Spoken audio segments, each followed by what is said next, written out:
What's happening? What's happening? What's happening? Of course, you know it's your boy B Hot Radio. Shout in as always. I got my podcast partner off in this thing, DJ Toon. What's going on with it, Toon? Sir, what's up? How y'all doing? Feeling good, feeling great. I mean, man. Toon, today, you know, we always talking about mental health, physical health, and just health in general. Yes, sir. Well, I thought that it would be great to get somebody that totally immerses herself in the mental health and wellness of our community. Could have been nobody better, bro. You know, Dr. Sebi's daughter, Kellie Bowman. How you doing? Hey, I'm doing good. Thank you so much for coming in here today. Okay, you know, y'all. first of all, you know, I want to talk to you about just wellness, the Wellness Center.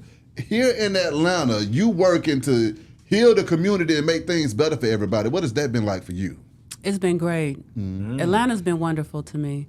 You know, I got here from LA and I touched down and I've been welcomed in a big way. Yeah. It has so much to offer in agriculture here.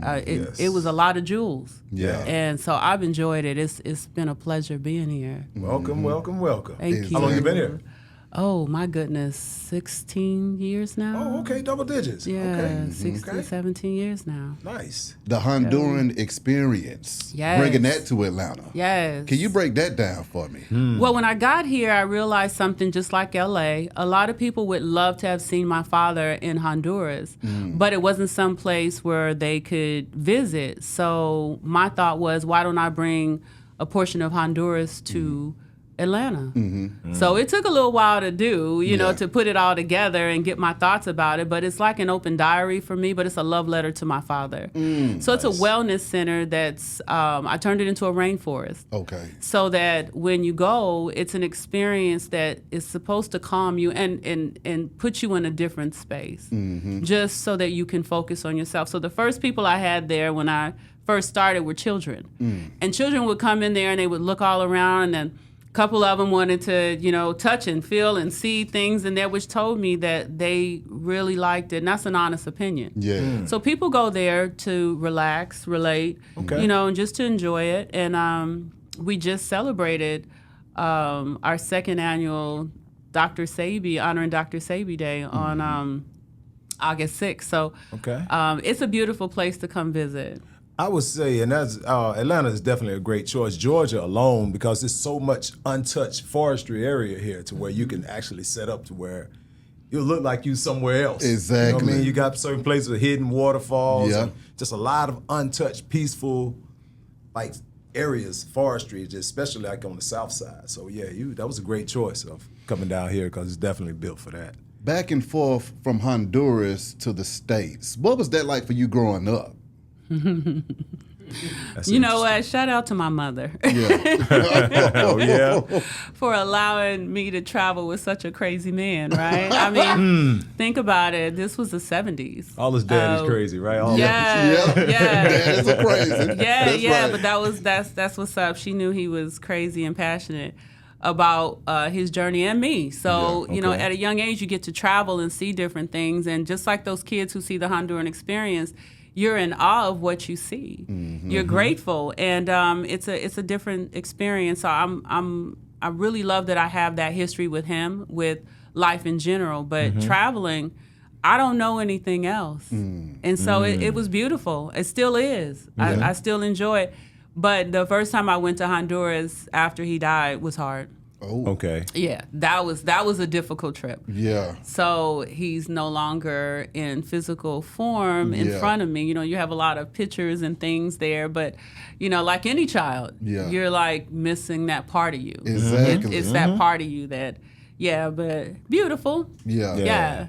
Honduras is nice. I've never been there. Have you? Exactly. No, you don't even know Honduras, but I was willing to go see Dr. Sebi. Because honestly, when Left Eye was, you know, of course everybody have their places where they want to go. You know, you got your certain little islands and whatnot, but Left Eye really was the one really pushing that. A lot of people didn't really know too much about Honduras. Exactly. Until she really turned us on to it. You know, as far as the hip hop culture, you know, everybody's just at their basic, When it comes to your father and his legacy, what do you want it to go down in history as? Listen, I think when we hear the word CMOS, you know, we know for sure that it came from somewhere, but most people know in our community that it came from Dr. Sebi. That's right. When we think about a vegan lifestyle, think about it. How many black vegans did you know before Dr. Sebi? He started black vegans. I mean, well, that wasn't even a thing. You know, and after he died, we realized that people everywhere tied into this way of eating. We looked at so many different kinds of versions of CMOS companies. I mean, the agriculture was crazy, right? And people are singing his, you know. Had pineapple flavor myself. Oh my God. Was that good or not? I'll tell you about that later. I'm not even going to touch that right now. You ain't trying to knock nobody either, but yeah. Let's go. But I'll tell you some truth about it. But when you think about Dr. Sebi, you know that CMOS was something that he founded. He is the architect of the CMOS movement. And so for me, I feel like we need to honor him. I think we have Taco Day. We have Pizza Day. I need a wellness day. I'm going to need a CMOS day. That's a must. This man has started a $1 billion business, and we miss him. This man went to court, and we miss him. This man has started so many different kinds of eating in a healthy way. He got us arguing about vegetables, man. We are at a war for our vegetables, our health. Who started this conversation? Because he knew that the world today looks at us like, and when I say us, our communities, but when we look at the minorities, they say that we are 4 and 5 and 10 times likely to die of something. Then that means if we are always sick, and we're 4 or 5 times likely to have problems, then that means our diet is not here. We putting some straight poison in our system. Our diet is not here, so where is our diet? So that was the goal of why I have these products, is because he first told us that our story didn't start here. Our story started somewhere else. So my goal is always to have this conversation and have a Dr. Sebi day. And so that's what's coming down the pipelines. That's what my next venture is to keep talking, to keep educating our young about what it is to have such a lifestyle. And if you don't want to keep the lifestyle, at least you need to know what feeds you. I think Nipsey Hussle did a marvelous job at bringing it out. Yeah, as far as in the hip-hop community, definitely, because after Left Eye, there was really nobody speaking. Of course, Nick Cannon, I think he started speaking of it, but it seemed like it faded out. He wasn't. We're going to get into that because we're going to talk about this documentary later on in this interview as well. I've been holding my breath for that. For the whole, I mean, we all been waiting on that documentary. That's one of those ones. Going on maybe 3-4 years now.